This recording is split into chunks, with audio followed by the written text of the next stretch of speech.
Ya, makasih Mbak Nana. Jadi itu adalah saya selaku Inspektur Jenderal Kementerian Hukum dan HAM ingin melihat dan memiliki sebuah harapan besar di masa mendatang.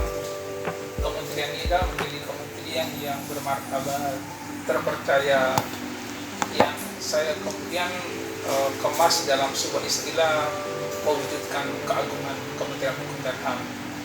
Jadi untuk dapat mewujudkan keagungan Kementerian Hukum dan HAM itu, faktor utamanya adalah insan pengayoman sejati.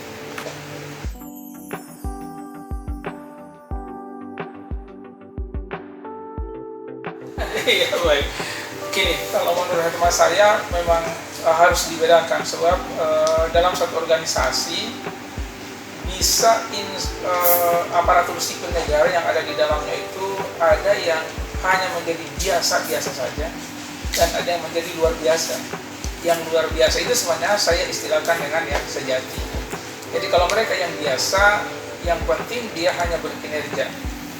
Ya, sudah menghasilkan kinerja, kemudian masalah integritas bukan menjadi hal utama bagi dia, melakukan pelanggaran pun juga bagi dia tidak pernah memikirkan apakah ini akan beresiko kepada martabat organisasi atau kehormatan organisasi itu bisa tercederai atau enggak. Nah, kalau yang sejati ini memang pasti mereka adalah yang selalu dia pikirkan bagaimana dia bisa berkinerja tinggi, bukan hanya sekedar kinerja yang melampaui batas. Selain daripada itu, dia dalam berkinerja menjaga integritas dia. Ya, kemudian juga pasti dia berbudaya anti korupsi selalu. Jadi tidak ada suap-suap gitu ya Pak? Nggak ada, tidak ada suap-suap. Namanya sejati. Namanya kalau dalam bahasa sejati itu murni kan? Iya. Dan mereka yang memang menjadi insan pengayoman sejati itu cirinya sebenarnya adalah dia mencintai organisasi, ya, merawat organisasi untuk tumbuh menjadi lebih besar, lebih baik. Kemudian dia juga bangga menjadi bagian daripada organisasi, dan untuk membuktikan itu semua, ya tadi berkinerja tinggi. Jadi tertanam pada dirinya, saya harus mencintai nih Kemenkumham, saya bangga menjadi bagian daripada Kemenkumham, saya setia dengan apa yang ada di Kemenkumham. Cirinya ada 3 ya Pak? Ya, kemudian dibuktikan itulah dengan kinerja terbaik dari dia tadi.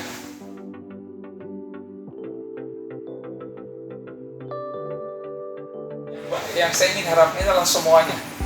Jadi bukan cuma 1-2 orang ya, yang ingin diharapkan adalah semua, yaitu aparatur sipil negara dan juga PPNPN. Itu mereka adalah bagian daripada kementerian ini. Tetapi yang harus dimulai itu adalah dari top. Ya, dari topnya, dari pimpinan tingginya, dari pimpinan tinggi Madya, pimpinan tinggi Pratama, itu menjadi teladan, role model bagi mereka. Kalau mereka senantiasa berkinerja tinggi, menjaga integritas, ya, kemudian berbudaya anti korupsi, akan mudah diikuti oleh yang lain. Tapi nggak mungkin kan kita harapkan dari level bawah akan kemudian bisa menjadi contoh buat yang lain kan? Ya. Memang harus dari atas. Dari atas, betul, itu yang Bapak harapkan itu dari atas. Ya, maka dimulai dari kita lah, dari saya sendiri selalu Inspektur Jenderal. Kalau untuk yang ini Pak, untuk menginternalisasikannya sendiri itu berarti dari pimpinan sendiri atau seperti apa Pak? Betul, dimulai dari pimpinan, dari pemimpin. Pertama memang dia harus memiliki keinginan yang kuat dan kemauan. Ya, keinginan dan kemauan yang kuat, ya saya harus menjadi insan pengayoman sejati. Setiap sesuatu yang kita punya keinginan yang kuat untuk menjadi sesuatu, itu untuk mudah melaksanakannya. Ya, jadi dirinya sendiri harus berkomitmen kuat, artinya memiliki kemauan yang kuat untuk bisa merealisasikan dirinya sebagai insan pengayoman sejati.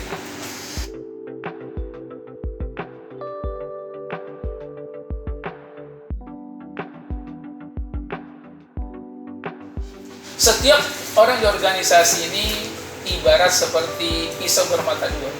Setiap orang di dalam organisasi, ya, di satu sisi dia bisa berkontribusi untuk memberikan nilai positif buat organisasi, yaitu tadi dia berkinerja tinggi. Di sisi lain, setiap orang juga itu memiliki peluang untuk menyumbang hal-hal negatif. Nah, ketika dia menyumbang hal negatif, pada umumnya bahkan yang dilihat orang itu bukan positifnya, negatifnya saja. Ketika negatifnya ada, maka semua yang positif jadi hilang ya Pak. jadi hilang. Tenggelam ya Pak. Iya, tenggelam. Makanya harus semua orang memang harus berupaya untuk menjadi insan yang sejati, murni lah, kurang lebih insan pengamat sejati.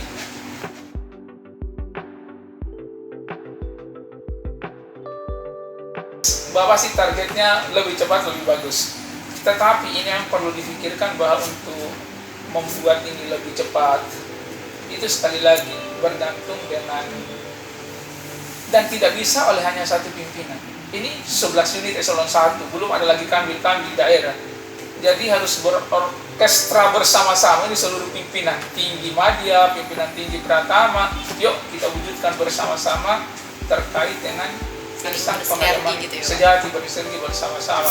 Tetapi kalau Bapak lihat artinya dengan gerakan yang kita buat terkait dengan PMKS, kemudian 3M, dan tahun depan itu adalah bangkit ya, bergerak bangkitkan kesadaran, motivasi dan inspirasi untuk wujudkan gabungan Kemenkumham.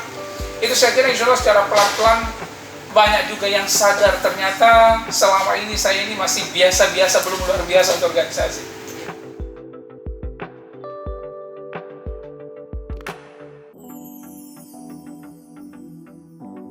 Kalau tadi saya bilang ya, kalau saya lihat perjalanan yang kita lakukan, ada yang on the track, 1-2 ada yang belum on the track ya, tapi banyak yang berkena. Buktinya mereka akhirnya sadar juga setelah kita ingatkan. Jadi memang pimpinan tinggi itu harus terus mengingatkan, ya. Tidak boleh luput. Oh ini kemudian sekali-sekala, bahkan hanya sekali setahun baru diingatkan. Itu harus terus-menerus diingatkan kepada semua orang. Dan yang paling bagus itu secara berjenjang. Jadi pimpinan tinggi Madya kepada pimpinan tinggi Pratama, pimpinan tinggi Pratama kepada level di bawahnya, dan kepada level di bawahnya lagi, ya, supaya pekerjaannya tidak terlalu berat.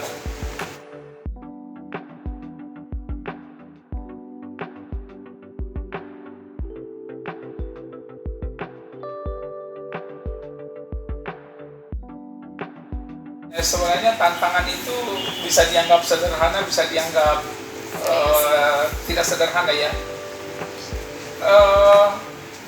Tantangan itu mungkin cuma satu, ya, ketidakmauan dan ketidakinginan untuk melihat kementerian ini menjadi kementerian yang bisa dipandang oleh orang. Jadi tergantung individunya masing-masing. Iya, betul, tergantung individunya. Tapi kalau kita gaungkan terus-menerus hal ini, ya, ada semua orang adalah memiliki satu visi yang sama ke depannya, kemudian bergerak secara bersama-sama, kita ingin membangun keagungan Kemenkumham, ya, insan pengayoman sejati di dalamnya, itu pasti bisa direalisasikan.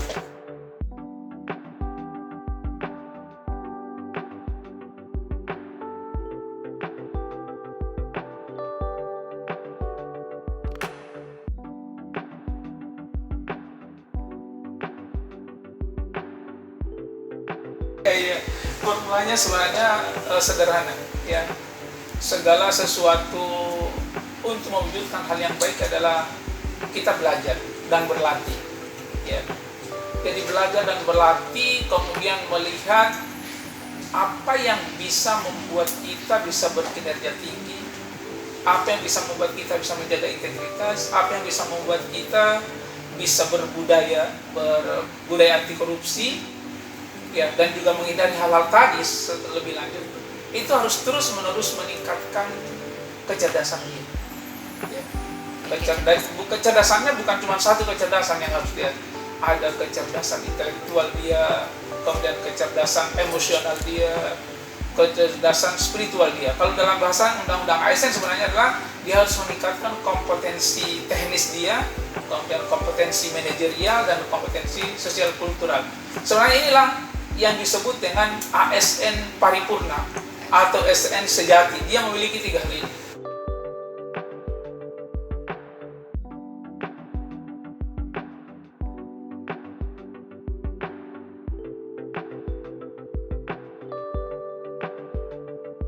Pada umumnya seluruh perbuatan tercela itu kan kategorinya buruk sekali, ya.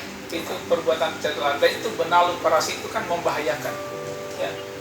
Semua yang membahayakan ini semuanya didorong oleh keinginan ingin hidup mewah, ya. Coba kalau insan-insan pengayoman ini tidak ingin mewah, kira-kira mau nggak dia melakukan perbuatan tercela? Kan nggak mungkin kan.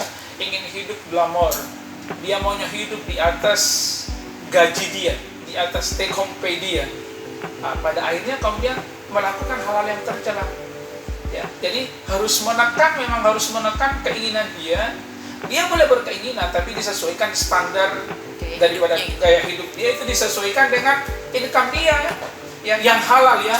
Kalau mau mencari sesuatu yang tidak halal, ya pasti dia kemudian akan melakukan perbuatan tercela.